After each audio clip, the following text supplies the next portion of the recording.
자, 오늘은 우리 교재 26장 죄의 본성에 대한 내용입니다. 여기 133페이지에 보시면 이 장에 나오는 내용들을 이렇게 쭉 목차 비슷하게 요약해 놓은 게 있는데 여기 나오는 내용이 꽤 많죠. 분량 자체가 그렇게 많은 건 아닌데 이 목차를 꽤 자세하게 써놔가지고 내용이 좀 많아 보여요.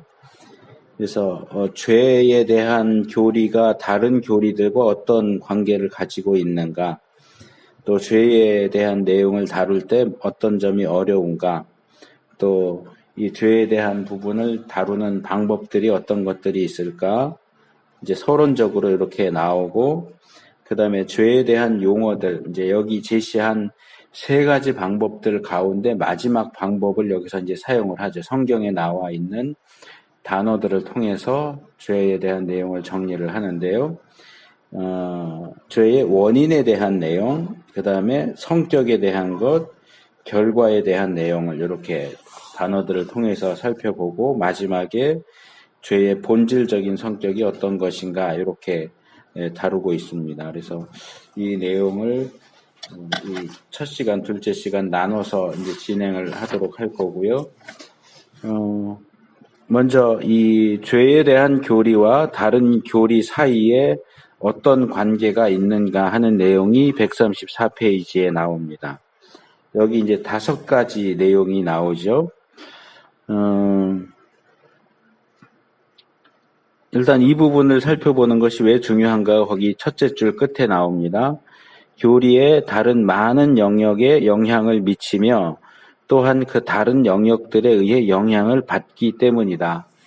만으로 그치는 것이 아니라 다른 교리들과 상호 간에 영향을 주고받고 하기 때문에 이 부분을 이해하는 것이 중요하다 하는 얘기입니다. 그래서 첫 번째로 신론과 어떤 연관이 있느냐. 하나님의 본성에 대한 견해는 죄에 대한 우리의 이해에 영향을 미친다. 그러니까 하나님이 어떤 분이시냐 하는 것을 우리가 바르게 아는 것이 죄가 도대체 뭐냐 하는 것을 아는데 크게 영향을 미친다라고 하는 얘기입니다. 그래서 하나님이 어떤 분이시고 우리가 이제 앞부분에서 인간의 창조나 이런 부분들을 다루었지만 하나님께서 인간에게 기대하시고 요구하시는 것이 무엇인가? 근데 이제 그 하나님이 인간에 대한 기대를 어떻게 하시느냐? 굉장히 수준 높은 어떤 기준선을 놓고 그 높은 기대를 만족시키기를 원하신다. 그러면 이 죄에 대한 논의도 훨씬 더 까다롭고 복잡한 것이 될 것이고 하나님이 인간에 대해서 가지고 계시는 기대가 그게 좀 낮은 것이다 라고 할 때는 죄에 대한 이론도 그렇게 별로 중요하지 않은 것이 된다 하는 얘기입니다. 그래서 하나님이 우리 인간에게 기대하시는 것은 성경 전체로 놓고 볼 때는 상당히 수준 높은 기대를 가지고 계신다 하는 것을 볼 수 있습니다. 우리가 이제 뒤에서 따라서 다 찾아보겠지만 그래서 하나님이 인간을 만드셨고 인간을 만드신 하나님이 인간이 어떻게 살기를 원하시는가, 무엇을 하기를 원하시고 무엇을 하지 않기를 원하시는가에 대해서 이런 거죠. 예를 들어서 부모가 자식에 대해서 가지고 있는 기대가 어떠냐. 예를 들어서 이제 뭐 큰 아이, 작은 아이 이렇게 놓고 보면 대부분 큰 애들의 성향과 작은 애들의 성향이 조금씩 다른데 큰 애들은 좀 정리정돈을 잘 하는 편이고 작은 애들은 좀 그런 게 떨어져요. 그래서 보면 생활하는 거 보면 이렇게 자기 방 관리하는 거 보면 이제 어떤 아이는 자기 방을 잘 관리를 해요. 청소도 깨끗하게 하고 물건들도 정리정돈을 잘 해놓고 그런데 어떤 아이는 청소도 안 하고 정리정돈도 안 해. 이게 방인지 쓰레기통인지 알 수가 없어. 근데 부모가 그 아이에 대해서 가지고 있는 기대가 어느 정도냐. 만약에 부모가 깔끔한 사람이고 그래서 내 아이도 나처럼 이렇게 깔끔하게 청소 잘하고 물건 정리를 잘 해야 돼. 이렇게 높은 기대를 가지고 있다면 정리를 잘하는 아이에 대해서야 문제 삼을 게 없지만 그게 정리정돈 안 하고 방을 쓰레기장처럼 해놓는 아이들을 보면 견딜 수가 없겠죠. 야단도 칠 거고 혼내기도 할 거고 그럼 이제 그 아이도 힘들어지겠죠. 그런데 부모가 그런 기대가 별로 없다. 자기 자신도 별로 정리정돈 안 하는 사람이다 보니까 아이가 그렇게 방을 어지럽혀 놓고 쓰레기장처럼 해놔도 그게 신경이 안 쓰여. 그러니까 그래도 뭐 그냥 그러든지 말든지 그러고 신경을 안 쓰면 아이도 역시 그것 때문에 스트레스를 안 받겠죠. 이제 방을 정리를 하느냐 안 하느냐를 죄라고 말할 수는 없지만 일단은 권위를 가지고 있는 존재가 그것을 심각한 문제로 생각하느냐 별거 아니라고 생각하느냐에 따라서 그것이 문제가 될 수 있느냐 별로 문제가 되지 않느냐가 결정이 되죠. 그것을 죄라고 할 때 하나님이 우리에 대해서 높은 수준을 요구하시느냐 뭐 그렇게까지 안 해도 별로 신경을 안 쓰시느냐라고 할 때 우리가 죄를 얼마나 중요한 것으로 보아야 할까 하는 것이 하나님이 우리에게 어떤 기대를 가지고 계시느냐와 연결이 된다고 하는 얘기입니다. 자, 두 번째로는 인간에 대한 이해도 역시 죄에 대한 이해와 관계가 깊습니다.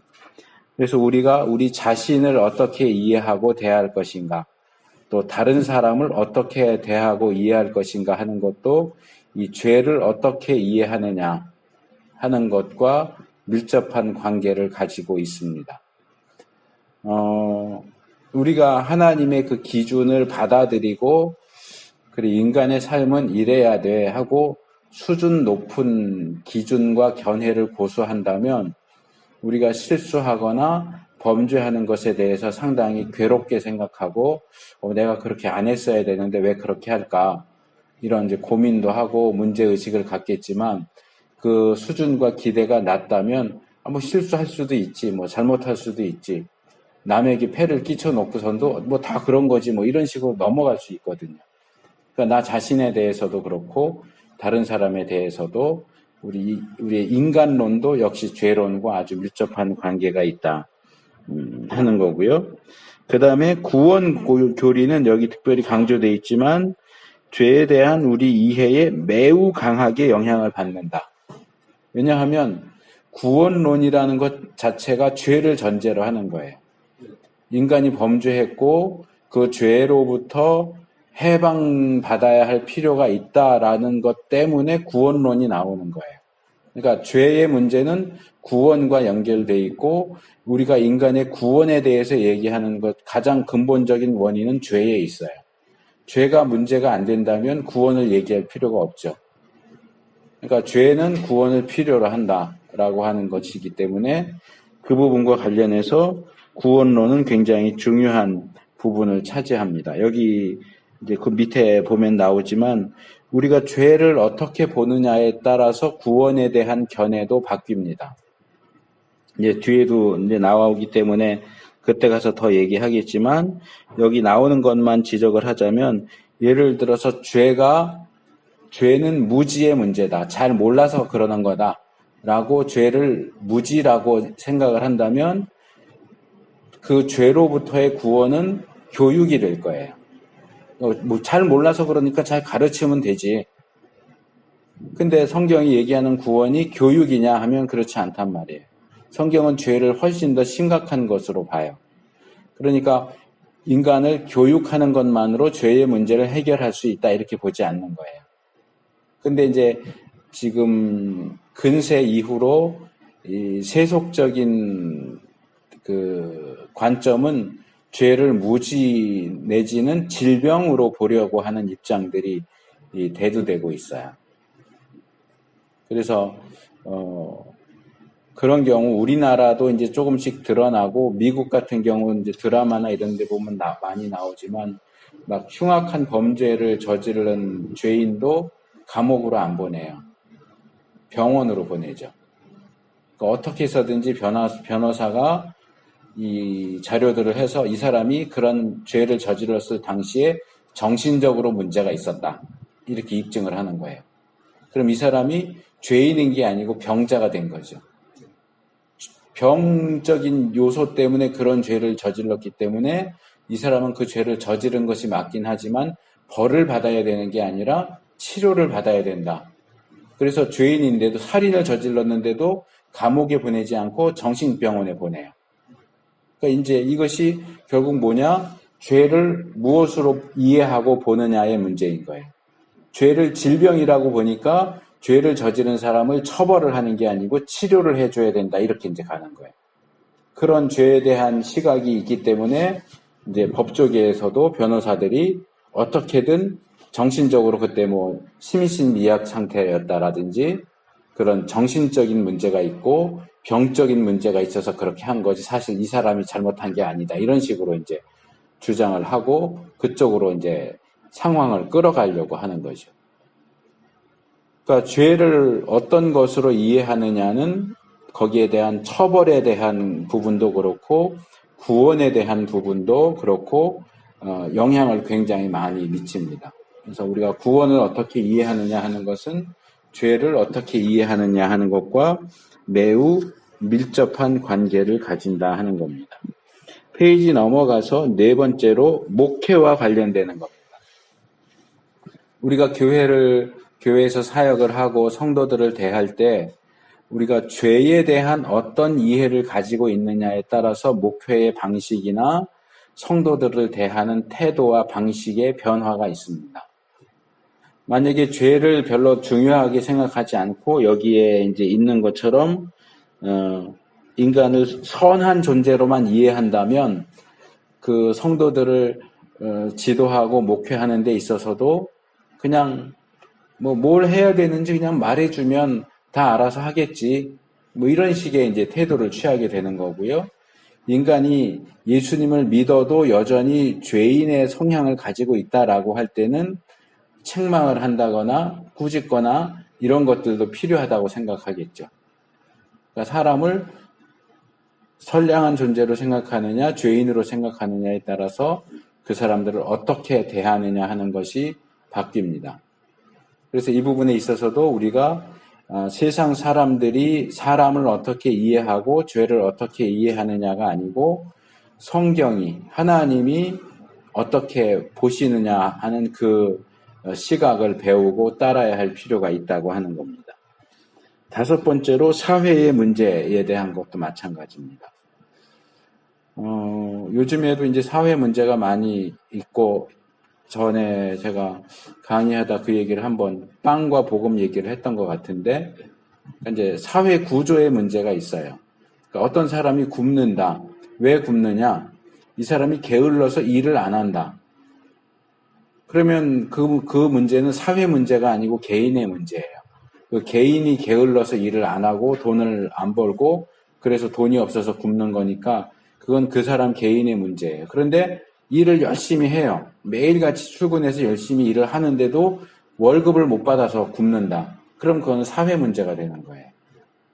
그러니까 이런 사회 문제를 대할 때 우리가 어떻게 그 문제를 풀어가려고 할 것이냐. 그럴 때 이제 빵이냐 복음이냐라고 할 때 복음이다라고 할 때는 그것은 개인 구원을 강조하는 입장이고 빵이다라고 하는 것은 사회 구원을 얘기하는 건데 사회 구원이 얘기하는 것은 뭐냐면 그런 사회 구조를 바꿔야 된다.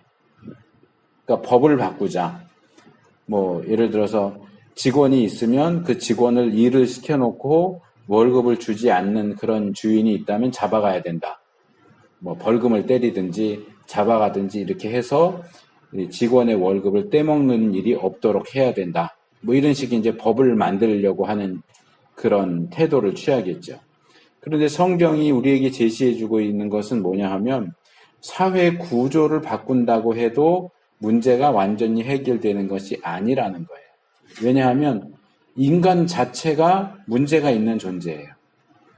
사기꾼들 법 얼마나 잘 알아요.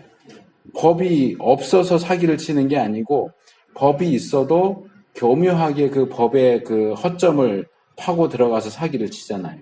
그러니까 사기 치려고 하는 그 사람 자체가 변하지 않는 한 법을 아무리 잘 만들어 놔도 그 법은 깨진다는 거죠. 그러니까 사회 구조를 바꾸고 제도를 바꾼다고 해서 사회가 바뀌느냐? 그렇지 않다는 거예요. 아까 죄를 무지에 의한 것이다라고 할 때는 교육하면 돼라고 하는 것이 이제 일반적인 세상의 입장인데, 마찬가지로 이런 사회적인 문제가 있을 때 어떻게 하면 될까? 그 문제를 어떻게 해결할 수 있을까 할 때 제도를 고치면 돼, 법을 고치면 돼 하는 것이 일반적인 입장이거든요. 근데 성경의 입장은 그렇지 않아요. 성경의 입장은 사람이 바뀌지 않는 한 아무리 교육을 잘 시키고 아무리 제도를 잘 바꾸고 법을 꼼꼼하게 만들어도 인간이 죄인인 이상은 그 문제가 해결되지 않는다는 거예요. 교육을 하면 할수록, 머리가 똑똑하면 똑똑할수록 더 교활하게 범죄하고 더 완전 범죄에 가까운 범죄를 저지르지, 교육한다고 해서 죄를 안 짓게 되지는 않는다는 거예요. 그러니까 이게 이제 우리가 근본적으로 죄를 어떻게 이해하느냐, 그리고 인간이 죄인이다라고 할 때 인간이 죄인이라는 사실을 어떻게 이해하느냐와 관련이 되어 있다고 하는 거죠. 그래서 이렇게 하나님, 인간, 구원, 또 목회, 또 사회 문제, 이런 것들이 다 이 죄를 어떻게 이해하느냐와 밀접한 관계를 가지고 있다 하는 것을 여기서 이제 제시를 했고요. 그런데 우리가 이제 죄의 문제를 다룬다고 할 때 어려움이 많아요. 이게 쉽지가 않아요. 왜 어려우냐라고 할 때 여기서 이제 몇 가지 예를, 세 가지 정도 예를 들고 있는데, 첫 번째 이유는 이거예요. 죽음과 마찬가지로 죄는 기쁘거나 즐거워할 주제가 아니다. 이 죄의 문제를 다루는 게 이거 너무 재밌어, 이거 아니까 너무 좋아, 이럴 만한 주제가 아니라는 거죠. 이 죄의 문제를 다루다 보면 우울해지고 우리 스스로에 대해서도 좀 부정적인 어떤 생각이나 느낌을 갖게 되기 때문에, 그러니까 우리가 흔히 말할 때 3D 직종 그러잖아요. 3D 직종, 더러운 거. 모든 직업이 똑같다고 해도 기왕이면 깨끗한 거 만지는 일을 하고 싶지 더러운 거 만지는 일을 하고 싶은 사람은 없을 거예요. 그렇죠? 음식 만드는 거 하고 싶지 그 음식 쓰레기 치우는 거 하고 싶지 않을 거예요. 그렇죠? 먹는 거 관련돼서 하고 싶지 쓰레기 배설물 치우는 일을 하고 싶은 사람은 없을 거예요. 마찬가지로 뭔가 우리를 기쁘게 하고 즐겁게 하는 그런 내용을 공부하고 싶지, 우리를 우울하게 만들고 기분 나쁘게 만드는 그런 주제를 공부하고 싶지 않다는 거죠. 근데 이 죄라고 하는 주제가 그런 주제라는 거죠. 어둡고 우울하고 어떻게 보면 불쾌하게 만드는 그런 내용이기 때문에 이 죄의 문제를 다루는 것은 왠지 좀 꺼림직한 그런 부분이 있다. 그렇기 때문에 죄의 문제를 다루면 다루어 갈수록 내 자신이 더 까발려지고 인간이라는 존재가 이렇게 악하구나. 그러니까 어떤 우리나라 목사님이 쓰신 책인데 제가 읽어보진 않았는데 기독교 죄악사라고 하는 책을 썼어요. 2권짜리. 그러니까 기독교 역사를 기독교가 저지른 범죄의 역사라고 하는 관점에서 쓴 거죠. 그럼 기독교에 대해서 잘 모르는 사람이 기독교 죄악사라는 책을 처음 보면 기독교에 대한 인식이 어떨까요? 야, 이건 완전히 몹쓸 집단이다. 이런 건 없어져야 돼. 이럴 거 아니에요. 그런데 기독교가 행한 일이 죄만 있는 건 아니잖아요. 좋은 일들도 많은데 그렇게 죄악이라는 시각에서 접근을 하면 그 집단, 그 단체는 정말 없어져야 되는 존재가 되죠. 그러니까 인간도 그렇고 우리 자신도 그렇고 이런 부분들을 다루는 것이 별로 우리를 유쾌하게 만들지는 않아요. 그래서 그런 면에서 죄에 대한 문제를 잘 다루지 않게 되고, 목사님들도 설교할 때 이렇게 죄에 대해서 지적하고 책망하는 내용들은 아무래도 듣는 성도들이 기분 좋게 듣지 않을 거 아니에요. 잘못했다라고 책망하는 누가 감사합니다 이러겠어요. 뭐 지는 잘하나 뭐 이러면서 들을 거 아니에요. 그러니까 이제 아무래도 설교하는 횟수가 줄어들고 이렇게 되죠. 예, 기피하게 되죠. 그래서 그런 면에서 어려움이 있고요. 두 번째로는 많은 사람들에게 그것이 이질적인 개념이다라고 얘기합니다. 왜 이질적이냐? 그 앞에 첫 번째 항목 끝부분에도 나오지만 우리가 살고 있는 이 시대와 세대의 기본적인 사상은 어떤 것이냐? 거기 셋째 줄 끝에 각주 1번 있고요. 각주로 와보면 로버트 슐러 목사님이 쓴 셀프 이스팀, 자존감, 이거 번역됐거든요. 우리나라 말로 번역된 책인데 자존감이라고 하는 책이 있어요. 그러니까 이 부분은 좀 알아두면 좋은데, 이 미국의 크리스탈 처치라고 해서 지금은 다른 분이 담임 목사님인데 그 교회를 만드신 분이 여기 이 로버트 슐러라고 하는 분이에요. 근데 이 로버트 슐러가 쓴 가장 유명한 책은 뭐냐 하면 작은 책인데 불가능은 없다라는 책도 썼고요.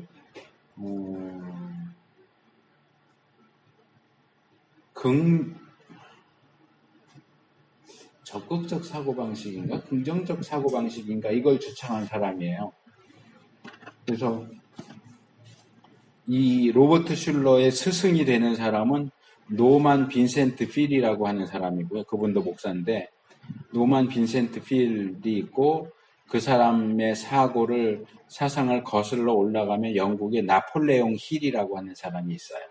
그러니까 나폴레옹 힐에서 노만 빈센트 필로 거기서 다시 로버트 슐러로 내려오고 현대의 그 사상을 따르고 있는 사람이 조엘 오스틴이에요. 네, 조엘 오스틴이 그 사상을 따르고 있어요. 우리나라에는 조용기 목사님이 그쪽을 따르고 있고요. 그래서 적극적인 사고방식, 긍정적인 사고방식 이런 것들을 주장을 해요. 그러니까 이제 조엘 오스틴도 뭐 잘 되는 나라든지 긍정의 힘 굉장히 많이 팔렸잖아요. 거기서 얘기하고 있는 게 다 똑같은 얘기를 하는 거예요. 그러니까 부정적인 생각은 하지 마라. 긍정적으로 생각해. 왜 안 된다고 생각하냐? 된다고 생각해. 된다고 생각하면 그렇게 돼. 너가 생각하는 대로 돼. 이게 이제 이 로버트 슐러를 중심으로 한 그 일련의 그 사람들이 주장하는 내용이 그거예요. 근데 그런 것들이 사람들 마음에 드는 거예요. 긍정적으로 생각해. 잘 된다고 생각해. 그럼 잘 돼. 너가 부정적으로 생각하면 부정적인 일이 일어나고 긍정적으로 생각하면 긍정적인 일이 일어나. 안 된다고 생각하면 안 되고 잘 된다고 생각하면 잘 돼. 근데 그런 사람들이 쓴 책들이 많이 팔리는 이유가 뭐예요? 사람들이 그걸 좋아하는 거예요. 네. 근데 이것이 죄에 대한 성경의 가르침과는 안 맞는다는 거지. 그러니까 그런 사고들이 많이 퍼져 있고 사람들이 환영하고 그런 책들을 많이 보고 하다 보니까 이 시대 자체가 기본적인 사고 방식이 뭐냐 하면 부정적인 얘기 하지 마. 긍정적인 얘기만 해. 죄 그런 거 얘기하지 마. 왜 죄를 얘기해? 그런 부정적인 개념을. 그러니까 그러다 보니까 이 세대 사람들에게 죄, 뭐 범죄, 형벌, 회개, 죄책감 이런 건 다 부정적인 얘기인 거예요. 왜 그런 부정적인 얘기를 하냐? 당신은 문제가 있다. 긍정적인 얘기를 해. 이렇게 가는 거예요. 그러니까 조엘 오스틴 같은 경우도 상당히 문제가 많은 사람인데 그 사람은 신학 교육도 제대로 받지 못한 사람인 어느 날 갑자기 자기가 목사님네 하고 나타나서 활동을 하는 사람인데 이 사람은 긍정적인 걸 강조하다 보니까 어디까지 얘기하냐면 자기는 사람들한테 얘기할 때 천국은 얘기하지만 지옥은 얘기 안 한다는 거예요. 당신 예수 믿고 구원 받으세요. 천국 가세요. 이거는 좋은데 예수 안 믿으면 지옥 갑니다. 이건 부정적인 얘기이기 때문에 자기는 안 한다는 거예요. 그게 말이 되냐고요. 그러니까 정신이 없는 거예요. 긍정적인 것에만 계속 집중하고 하다 보니까 부정적이라고 생각되는 모든 것들을 배척해요. 성경이 분명 지옥에 대해서 얘기하고 있는데 자기는 지옥에 대해서 얘기 안 한대요. 그것도 아주 방송 인터뷰에 나와서 유튜브에 보면 많이 나와요. 아주 자랑스럽게 얘기해요. 자기는 지옥에 대해서 얘기 안 한대요. 그럼 예수 안 믿으면 지옥 갑니까? 물어보니까 자기는 거기에 대해서 말할 수 없대요. 무슨 목사가 그래요? 그러니까 이 시대의 그 사고 체계 자체가 죄에 대해서 얘기하고 지옥에 대해서 얘기하고 이런 것들을 굉장히 이질적으로 여기고 거북하게 여겨요. 그러니까 우리 죄에 대해서 한번 공부해 봅시다. 왜 그런 걸 갖고 해요? 행복에 대해서 얘기합시다. 기쁨에 대해서 얘기합시다. 성공에 대해서 얘기합시다. 이러는 거예요. 그러다 보니까 죄론에 대해서 다루는 것이 어려움이 많이 있다는 거죠. 세 번째로, 많은 사람들은 죄의 개념을 파악할 수 없다. 파악하지 못한다. 이렇게 더 정확할 거예요. 그래서 여기 조금 어려울 수도 있는데, 죄, 단수로서의 죄, sin과 죄들, 복수로서의 sins, 이 두 개를 구분해서 이분이 여기서 얘기를 하고 있죠. 그러니까 이 시대의 사람들에게는 죄들은 그나마 좀 이해할 수 있는 개념이지만 죄는 이해가 안 되는 개념이라는 거예요. 자, 일단 여기 나오는 내용들을 기초로 해서 질문을 던진다면, 자, 형제님은 죄 그러면 뭐가 떠올라요?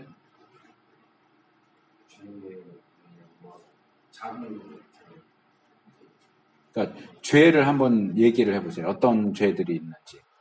죄는 남에게 피해를 끼치는 것, 또 부정적인, 먼저는 추가적인 부정적인 생각이나, 예.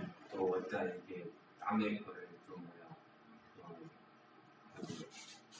뺏거나 손해를 끼치거나, 거기서 출발해 나아가서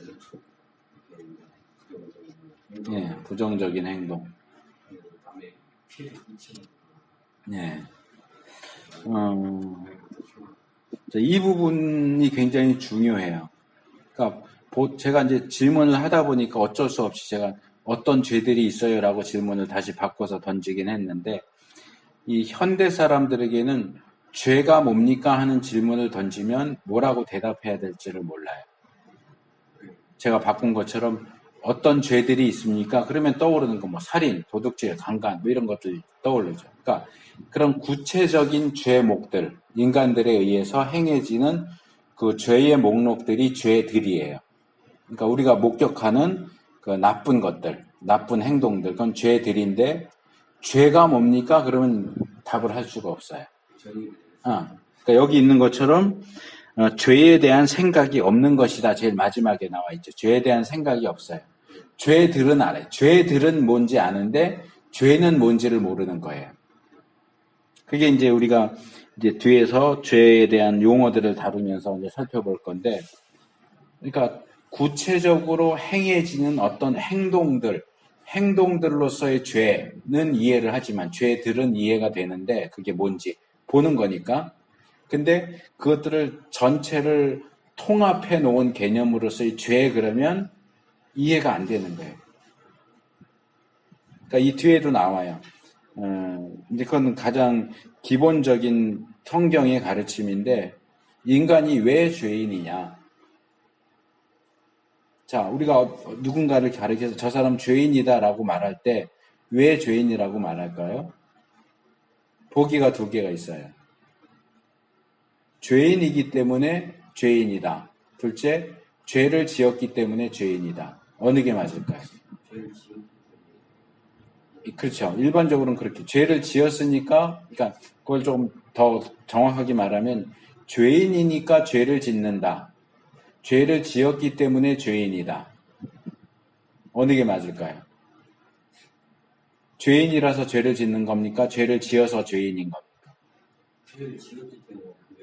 예, 그렇죠. 죄를 지었기 때문에 죄인이 된다라고 생각을 하죠. 근데 성경의 개념은 그게 아니에요. 죄인이기 때문에 죄를 짓는 거예요. 그러니까 죄인이기 때문에 죄를 짓는다 하는 것은 죄라는 개념인 거고요. 죄를 지었기 때문에 죄인이다라는 것은 죄들이라고 하는 개념에서 나오는 거예요. 예. 그래서 이제 그 부분을 명확하게 파악하는 게 필요해요. 근데 이 죄인이기 때문에 죄를 짓는다는 것은 일반적으로 평범하게 들을 수 있는 얘기는 아니에요. 이제 뭐 철학이나 이런 데서 얘기할 때 성선설, 성악설 이런 거 얘기하거든요. 이제 유럽 철학에서도 그렇고 동양 철학에서도, 서양 철학이나 동양 철학에 다 그런 논의가 있어요. 인간은 선하게 태어나느냐, 악하게 태어나느냐. 그래서 이제 그 부분을 논의를 하는데, 성경에서 얘기하는 기본적인 개념은 둘 다 포함을 하고 있죠. 일단 하나님의 창조에 있어서는 성선설이에요. 인간은 선하게 창조된 게 맞아요. 그런데 인간의 타락 이후로는 모든 태어나는 인간은 죄인으로 태어나요. 이제 우리가 오늘 여기에는 안 나오는데 다음 주나 그 다음번에 이제 원죄라고 하는 개념을 다루면서 나올 텐데, 인간의 타락 이후로 모든 인간은 악하게 태어납니다. 죄인으로 태어나는 겁니다. 그래서 태어나서 한 번도 죄를 짓지 않았다 그래도 그 사람은 죄인일 거예요. 왜요? 태어나기도 죄인으로 태어났으니까. 근데 이게 일반적인 사고에 의하면 말이 안 되는 거죠.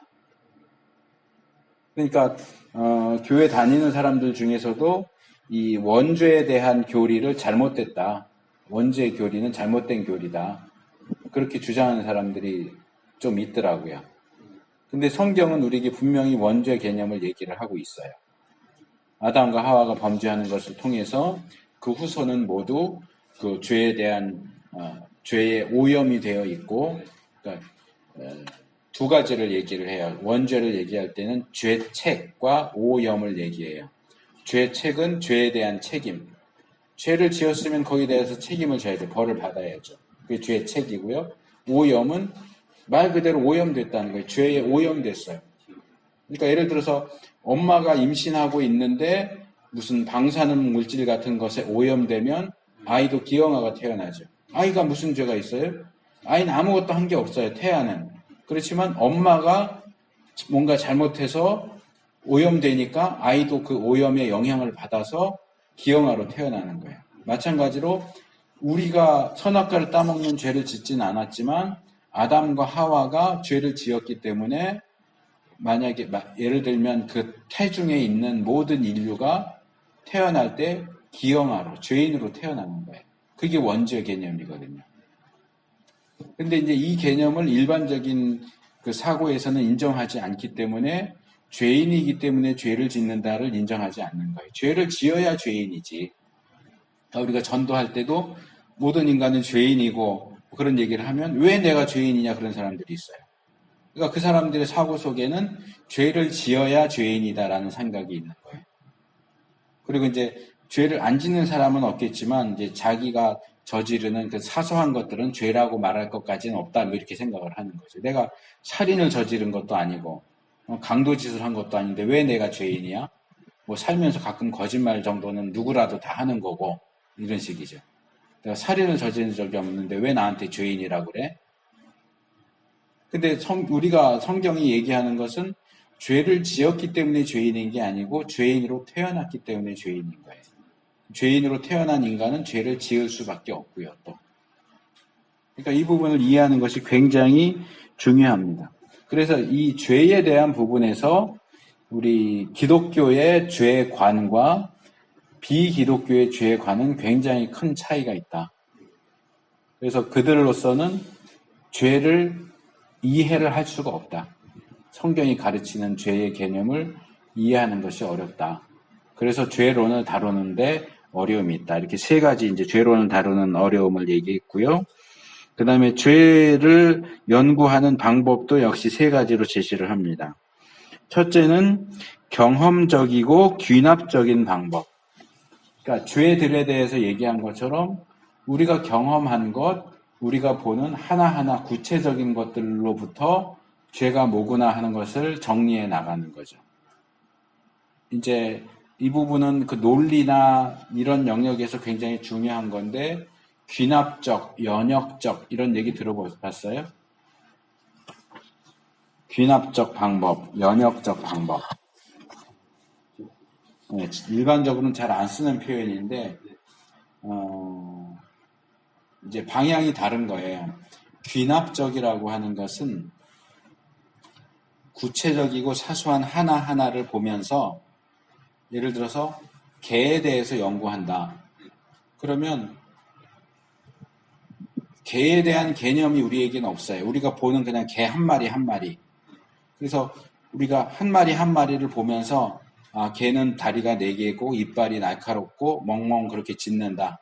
근데 다른 개도 봤더니 똑같이 다리가 4개고 이빨이 있고 멍멍 짖는구나.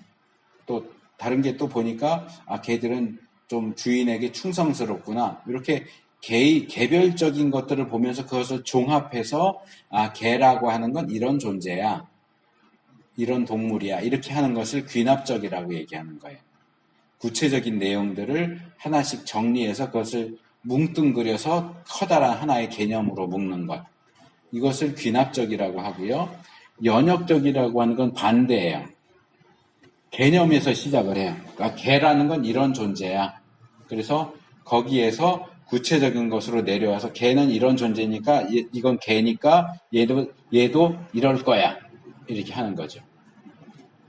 그게 이제 어떤 것들을 연구해 가거나 논리적으로 주장할 때 서로 반대되는 방향에서 귀납적인 건 밑에서부터 위로 올라가는 방식이고 연역적인 것은 위에서 이렇게 밑으로 내려오는 방식이에요.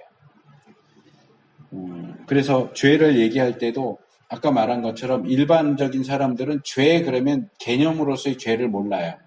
개별적인 죄들만 알아요. 그러니까 개별적인 죄들을 연구함으로써 죄라는 건 이런 거구나, 부정적인 거구나, 남에게 해를 끼치는 거구나, 나쁜 거구나, 이렇게 해서 이제 공통점을 묶어서 죄로 이렇게 묶어가는 그런 방식이 있을 수 있다. 두 번째 방식은 파라다임의 방식이다 라고 했는데 이거는 연역적인 방식이라고도 말할 수 있고요. 죄의 한 유형을 선택하고 그 죄가 무엇을 보여주는 우리의 기본 모형으로 설정해서 하는 거죠. 그러니까 죄의 대표로 예를 들어서 도둑질을 하나의 유형으로 정해서 우리가 도둑질을 좀 철저하게 연구하는 걸 통해서 죄가 뭔지를 한번 알아보자. 이런 식으로 해서 하는 방식이죠. 이제 정확하게 말하면 연역적이라고 말하기는 조금 어렵긴 하지만 그런 방식이 가능하고 세 번째는 성경의 용어들을 살펴보는 거예요. 성경이 죄에 대해서 얘기할 때 어떤 단어들을 사용하고 있는지를 살펴보고 이것도 사실은 귀납적인 방법이죠. 성경에 나오는 단어 하나하나들이 뭘 의미하는가. 죄를 가리키는 단어들이 상당히 많아요. 그러니까 각각의 단어들이 죄에 대해서 뭐라고 얘기를 하는지를 보면서 그것을 통해서 전체적인 죄의 그림을 그려나가는 거죠. 그래서 이제 이분은 이 책에서 죄를 연구하는 방법이 이렇게 3가지 정도가 있을 수 있는데 나는 3번째 방법을 사용하겠다 이제 하는 거예요. 그래서 여기서 이제 중요한 것 하나 지적을 하자면, 조직신학 서론 배웠나요? 배웠다고 그랬던 것 같은데, 예. 조직신학 배우면 제일 먼저 배우는 건데, 실론 배우기 전에 서론. 조직신학 서론을 배우다 보면, 종교에 대해서 배우고, 계시에 대해서 배우고, 성경에 대해서 배우고, 또 더 근원적으로는 신학의 불가능성에 대해서도 배우거든요.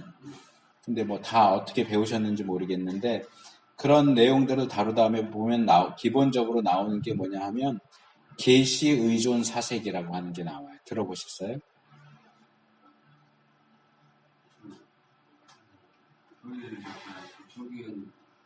네.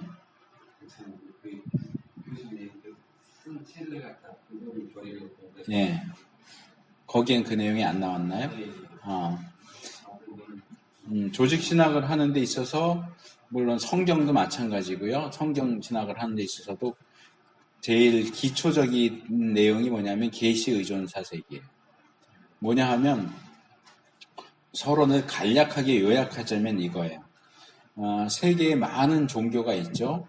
근데 그 종교 가운데서도 종교를 구분하자면 인간이 신을 찾아가는 종교가 있는가 하면 신이 인간을 찾아오는 종교가 있어요. 세상에 있는 모든 종교는 인간이 신을 찾아가는 종교고요. 오직 기독교만이 신이 인간을 찾아오는 종교예요. 인간이 아무리 똑똑하고 아무리 연구를 많이 해도 신을 이해할 수가 없어요. 발견할 수가 없어요. 신이 그 자신을 우리에게 보여주지 않는 한은 신을 알 수가 없어요. 우리가 연구해서 알 수 있는 존재라고 한다면 신을 믿을 필요가 없죠. 연구해서 내가 그렇게 되면 되지. 굳이 뭘 믿겠어요. 우리가 연구해서 알 수 있는 정도 수준밖에 안 된다면. 네. 그렇기 때문에 신이 우리에게 자신을 보여줘야만 신을 알 수 있는데 신이 자신을 우리에게 보여주는 것을 계시라고 그래요. 그리고 그 계시는 자연이나 양심이나 역사를 통한 일반 계시가 있고 기록된 말씀인 성경, 특별 계시가 있어요. 그러니까 일반 계시는 주로 신의 존재에 대한 어떤 감각, 존재에 대한 지식을 준다고 하면 특별 계시는 신의 존재에 대한 보다 구체적이고 그리고 구원의 방법에 대한 내용까지도 포함을 해요. 그러니까 일반 계시를 통해서는 구원의 방법을 알 수가 없어요. 우리가 어떻게 구원받을 수 있는지를 알 수가 없지만 성경을 보면 어떻게 해야 우리가 구원을 받을 수 있는지가 나오죠. 그래서 우리가 하나님에 대해서 신학이라고 하는 것은 하나님에 대한 학문이잖아요. 하나님이 어떤 분이신가, 하나님이 어떤 일을 하시는가를 알아가고자 신학을 하는데 그 신학을 하는 데 있어서는 특별 계시인 성경이 가장 중요합니다. 그래서 우리가 신학을 그냥 가만히 눈 감고 이러겠다, 아 그거야 이렇게 하는 게 아니고 우리가 우리의 이성을 통해서 생각하고 사색하고 논리적으로 살펴보고 하면서 그 내용들을 정리한 것이 교리인데 그것을 그냥 자기 혼자 상상하고 생각하면서 한 게 아니고 성경에 계시된 내용을 가지고 한다는 거죠. 예를 들어서 하나님은 이제 외국의 어느 신부가 쓴 책에 그 내용이 나오는데 자기는 푸른 곰팡이가 피어있는 치즈를 좋아한대요. 뭐 저도 본 적은 없는데 그 책에 그렇게 써놨어요. 자기는 푸른 곰팡이가 있는 치즈를 좋아하기 때문에 하나님도 푸른 곰팡이가 있는 치즈를 좋아하실 거다. 맞냐고요? 성경 어디에 하나님이 푸른 곰팡이가 있는 치즈를 좋아하신다고 돼 있어요? 자기 상상이잖아요. 자기만의 생각이잖아요. 그런데 만약에 그게 자기만의 생각인데도 나는 내가 그걸 좋아하니까 하나님도 분명히 그걸 좋아하실 거라고 생각해. 이거 교리에 집어넣어. 그러면 그 사람이 만든 교리는 오류가 생길 수밖에 없어요. 하나님에 대한 객관적인 내용이 없이 자기의 주관적인 판단으로 그 내용을 만든 거잖아요. 그렇기 때문에 자기가 그런 생각을 했어도 성경을 샅샅이 뒤져보면서 하나님이 과연 치즈를 좋아하시는가? 하나님이 좋아하신다면 어떤 종류의 치즈를 좋아하시는가를 찾아야 되고 만약에 그 내용이 없다면 성경에 그 내용이 없다면 하나님이 어떤 치즈를 좋아하시는지 이걸 주장하면 안 되는 거예요. 그래서 우리의 모든 사고와 생각을 성경 계시에 의존해서 해야 된다라고 하는 게 계시 의존 사색이에요. 그러니까 우리가 하나님에 대해서 할 수 있는 모든 생각은 성경 계시에 의존해서 해야 돼요. 나 혼자 상상하고 착각하는 그런 방식으로 해서는 제대로 된 교리가 나올 수가 없다고요. 하나님이 성경을 통해서 내가 어떤 존재인지, 내가 뭘 좋아하는지, 뭘 싫어하는지를 계시해 주셨으니까 그 계시에 기초해서 신학적인 작업을 해야 돼요. 그게 계시 의존 사색이에요. 그래서 이 죄론을 공부하는 방식에 대해서도 균합적으로 우리가 주변에서 볼 수 있는 것들을 살펴보면서 죄가 뭔지를 얘기할 수도 있고요. 그 중에 하나를 선택해서 아주 깊게 파고 들어가면서 그것을 파라다임으로 삼아서 죄가 뭔가를 살피는 것도 나쁘지 않은 방법이지만 우리가 성경적인 죄론을 가지기 위해서는 성경이 얘기하는 죄를 살펴봐야 한다. 이것도 계시 의존 사색의 한 부분이죠. 한 모습이죠. 그래서 우리가 뭔가를 얘기할 때는 성경이 뭐라고 얘기하고 있는가를 가장 우선적이고 중요한 것으로 봐야 한다는 거예요. 그래서 제가 첫 시간에 강의할 때 조직신학과 성경신학의 어떤 관계라든가 이런 부분들을 말씀을 드렸는데 교리적인 가르침도 성경에 근거해야 된다. 그 교리적인 가르침이 성경 말씀에 부합되는가 아니면 어긋나는가. 성경이 가르침에 어긋나는 교리적인 가르침은 그것이 교리라고 해도 잘못된 거예요. 예를 들면 구원론에 있어서 알미니안주의라고 하는 감리교나 이쪽이 알미니안주의인데 거기서는 우리 인간에게 예수님을 믿을 수 있는 능력이 있다라고 주장을 해요. 우리 장로교와 칼빈주의는 인간에겐 그런 능력이 없다고 보는 거예요. 타락했기 때문에 인간은 전적 부패했고 전적 무능력하기 때문에 예수님을 믿는 게 불가능하다. 하나님이 우리에게 은혜를 주셔야만 예수님을 믿는 것이 가능하다. 이렇게 보는데 알미니안주의에서는 하나님이 은혜를 주시지 않아도 인간에게는 예수님을 믿을 수 있는 능력이 있다. 이렇게 주장을 해요. 그러니까 이렇게 놓고 볼 때 둘 다 맞을 수는 없죠. 둘 중에 하나는 틀리다라고 봐야죠. 그렇기 때문에 그것이 과연 성경의 가르침과 비교해 볼 때 맞느냐 틀리느냐에 따라서 어느 교리가 옳은 교리인지 어느 교리가 틀린 교리인지를 판가름할 수 있는 거예요. 그래서 우리가 이런 저런 것들을 살펴볼 때도 늘 성경적인 개념이 어떻게 제시되고 있는가 하는 것을 살펴보는 것이 굉장히 중요합니다. 그래서 이제 둘째 시간에는 이 관련되는 성경 내용들을 살펴보면서 그 단어들이 제시하는 죄에 대한 내용이 어떤 것들이 있는지를 살펴보도록 하겠습니다.